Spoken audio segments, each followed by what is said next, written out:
Bonsoir à tous. Ça fait plaisir d'être ici avec vous ce soir. Avant de continuer puis de lire dans la parole de Dieu, on va prendre un moment dans la prière. Notre Père et notre Dieu, nous voulons nous arrêter devant toi ce soir et nous voulons te remercier pour cette occasion de annoncer ta parole, annoncer le message du salut, pour que des âmes dans les ténèbres puissent être délivrées et éclairées sur leur destinée et le salut, la promesse que tu offres à quiconque veut se confier en ton Fils. Nous voulons te demander ce soir de bénir la lecture de ta parole et de parler à quelqu'un qui peut-être cherche à avoir la certitude du ciel et qui ne l'a pas encore trouvé. On demande donc ta bénédiction. On le demande au nom seul du Seigneur Jésus-Christ. Amen. Amen. On va juste lire un court verset dans l'Évangile de Jean, chapitre 8, et au verset 12.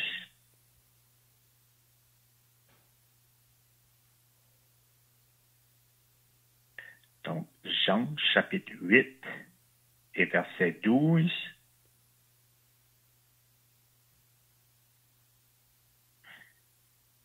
Donc, Jésus est dans un groupe de personnes et il dit, « Je suis la lumière du monde. Celui qui me suit ne marchera pas dans les ténèbres, mais il aura la lumière de la vie. » Donc, je suis la lumière du monde. Celui qui me suit ne marchera pas dans les ténèbres, mais il aura la lumière de la vie. On est confiant que le Seigneur va bénir même ce court verset de sa parole. On va lire d'autres passages un peu plus tard. Donc, la lumière, c'est essentiel à la vie. Sans la lumière du soleil, par exemple, pour les plantes et les forêts, la vie, ce ne serait pas possible sur la Terre. La lumière nous permet aussi de voir dans l'obscurité, de trouver des choses. On a aussi besoin de la lumière pour voir où on va devant nous, pour trouver notre chemin. La lumière révèle aussi ce qui cache les ténèbres, ce qui est caché dans les ténèbres. Puis, on réfère aussi à la vérité comme la lumière. Beaucoup de monde vivent leur vie sans savoir où ils vont après la mort. Leur vie spirituelle est comme une marche dans les ténèbres. J'aimerais vous demander ce soir, est-ce que vous savez où vous allez après la mort? Ou est-ce que vous marchez comme dans les ténèbres, sans voir où vous allez, sans certitude où le chemin de la vie vous amène? La bonne nouvelle, c'est que Dieu nous a envoyé une lumière pour nous éclairer. Le Seigneur Jésus a dit, « Je suis la lumière du monde. » Pas une des lumières, mais la lumière. Le début de l'Évangile de Jean nous révèle aussi que la lumière qui est venue dans le monde était Dieu lui-même. Le Seigneur Jésus est la lumière divine qui peut nous éclairer et nous montrer le chemin de la vie éternelle. Il est la seule source de lumière pour nous éclairer spirituellement. Il n'y a rien d'autre, puis personne d'autre qui peut nous éclairer spirituellement. Là, le contraire de la lumière, on sait tous, c'est les ténèbres. Puis dans la Bible, les ténèbres, ça nous parle du péché. Je vais donner des exemples. On peut lire que on marche dans les ténèbres. On peut lire à propos de la puissance des ténèbres.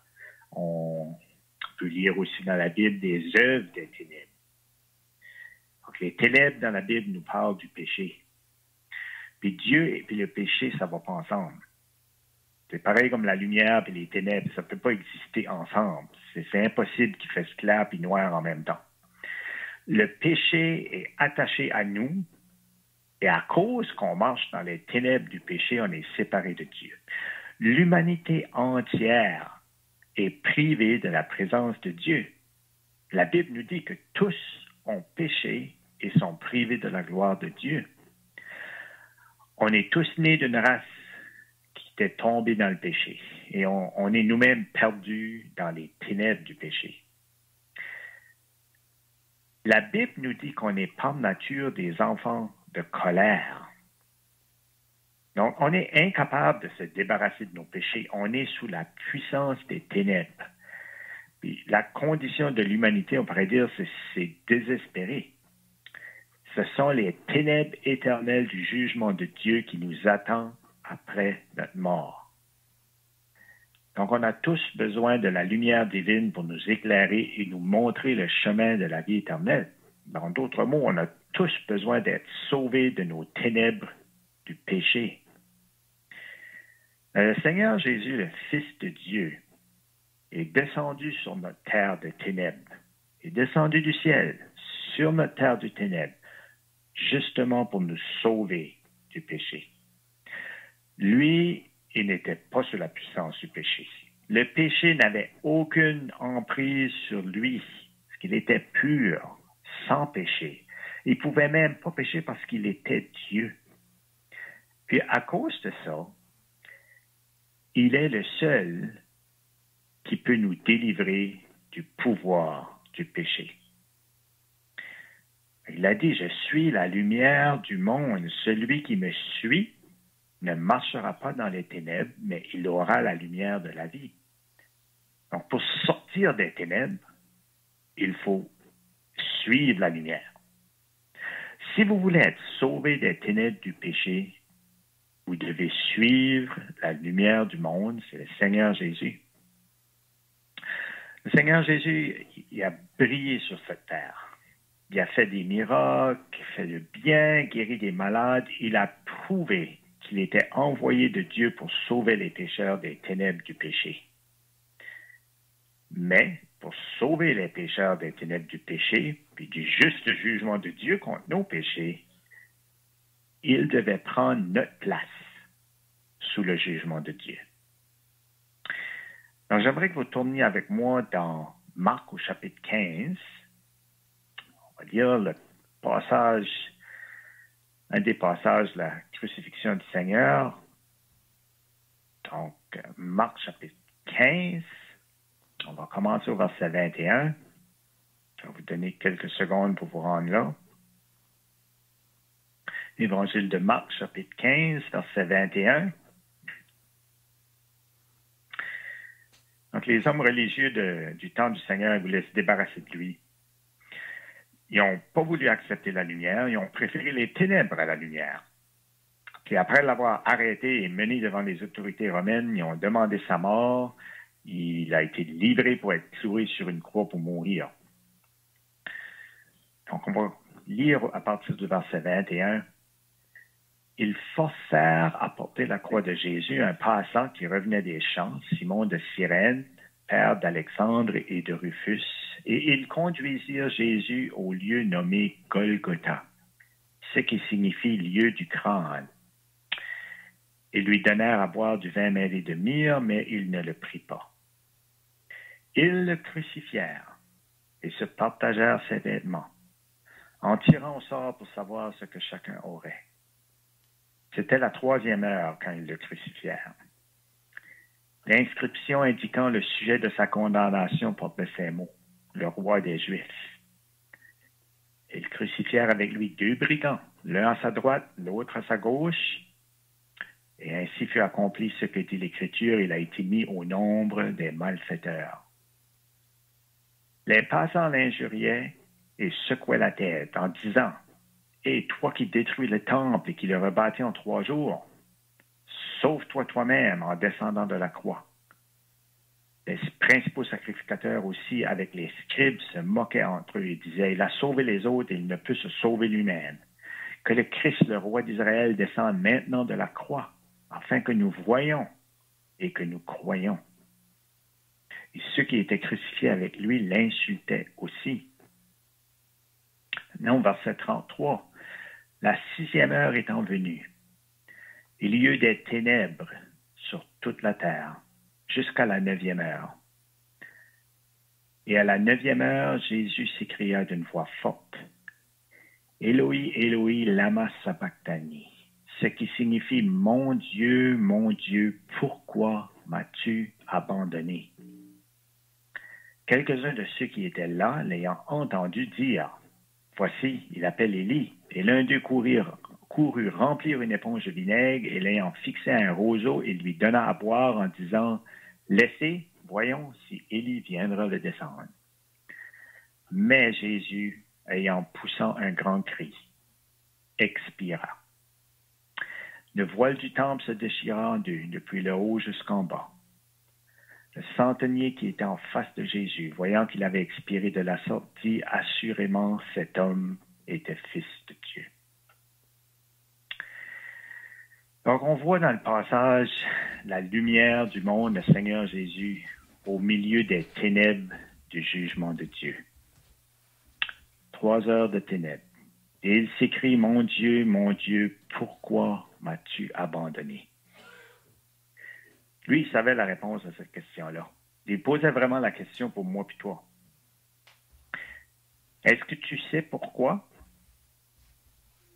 Le Fils de Dieu pur, sans péché, envoyé comme la lumière du monde, est abandonné de Dieu dans les ténèbres du jugement contre le péché. Et ces péchés-là, c'était les miens, et c'était les tiens. Le Seigneur a dit, « Je suis la lumière du monde, celui qui me suit ne marchera pas dans les ténèbres, mais il aura la lumière de la vie. » J'aimerais demander ce soir, est-ce que tu es prêt à croire que Jésus est la lumière du monde? Est-ce que tu es prêt à le laisser t'éclairer spirituellement? Ce qui a été plongé dans les ténèbres du jugement de Dieu qu'on méritait tous, puis c'était pour nous offrir un chemin vers le ciel bien éclairé. On peut avoir la certitude du pardon de nos péchés. On peut avoir la certitude du ciel au bout de notre chemin sur la terre, tout simplement en croyant qu'il est la lumière du monde, venu souffrir à ta place dans les ténèbres de la croix et du jugement de Dieu contre le péché, contre tes péchés. Plus besoin de marcher dans les ténèbres. Tu peux marcher dans la pleine lumière de la certitude du ciel, basée sur la promesse du Seigneur Jésus. Celui qui croit en moi a la vie éternelle. C'est une promesse digne de croire. C'est une promesse directement du Fils de Dieu. Puis j'aimerais demander ce soir, est-ce que tu vas la croire, cette promesse-là? Est-ce que tu vas accepter que des pécheurs comme nous, on ne peut pas se sauver nous-mêmes, même pas en partie. On est perdu dans les ténèbres de nos péchés, puis qu'on peut juste être sauvé en croyant que la mort du Seigneur Jésus, à notre place, à la croix, est suffisante pour satisfaire la justice de Dieu. Je vais terminer ce soir en citant de nouveau ce beau verset. J'espère que le verset va résonner dans vos pensées toute la soirée s'il faut. Je suis la lumière du monde. Celui qui me suit ne marchera pas dans les ténèbres, mais il aura la lumière de la vie. Je vais vous inviter à venir vers la lumière du monde. Plus besoin de marcher dans les ténèbres. Tu peux prendre possession de la promesse de la vie éternelle. Tu peux avoir ce salut précieux ce soir, mais seulement d'une façon, en croyant au Seigneur Jésus-Christ comme ton Sauveur, en croyant que lui, venu comme la lumière du monde, il est venu pour t'éclairer dans tes ténèbres du péché. Et lui, la lumière du monde, a été dans les ténèbres de la croix. Les ténèbres vraiment qui appartenaient à moi et toi. des ténèbres de nos péchés. On devait faire face à Dieu dans les ténèbres de nos péchés, mais lui a fait face à Dieu dans les ténèbres de nos péchés à notre place. Puis tu peux avoir ce salut précieux-là, puis c'est seulement d'une façon, c'est en croyant au Seigneur Jésus comme ton sauveur. Viens à sa lumière, même ce soir, avant qu'il soit éternellement trop tard, éternellement perdu dans les ténèbres. Viens à sa lumière ce soir même. On va terminer la prière. Notre Père et notre Dieu, nous voulons te remercier que tu as envoyé quelqu'un pour nous sauver. Tu as envoyé quelqu'un pour faire face à ta colère contre nos péchés.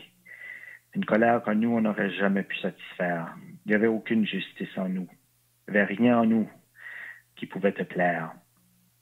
Mais ton Fils, pur, sans tache, est venu se mettre entre nous et toi.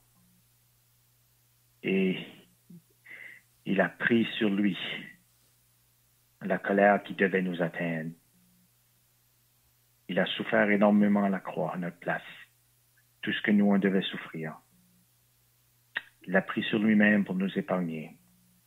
Et on veut te remercier pour un si grand sauveur ce soir qui a voulu cette grande colère, ces grands coups de la justice de Dieu venir se mettre là pour épargner des pécheurs comme nous qui ne méritaient rien. On te remercie, oh Dieu, que le salut est facile pour nous. Ça n'a pas été facile pour ton Fils, mais il est facile pour nous. On a juste besoin de croire que ce qu'il a fait est suffisant. Puis on te remercie que cette lumière nous éclaire et nous donne cette assurance comme un chemin bien éclairé. Que si on croit en lui, on a le chemin de la vie éternelle devant nous. Et nous voulons te remercier que c'est si facile et que tu l'offres encore ce soir à quiconque veut le prendre.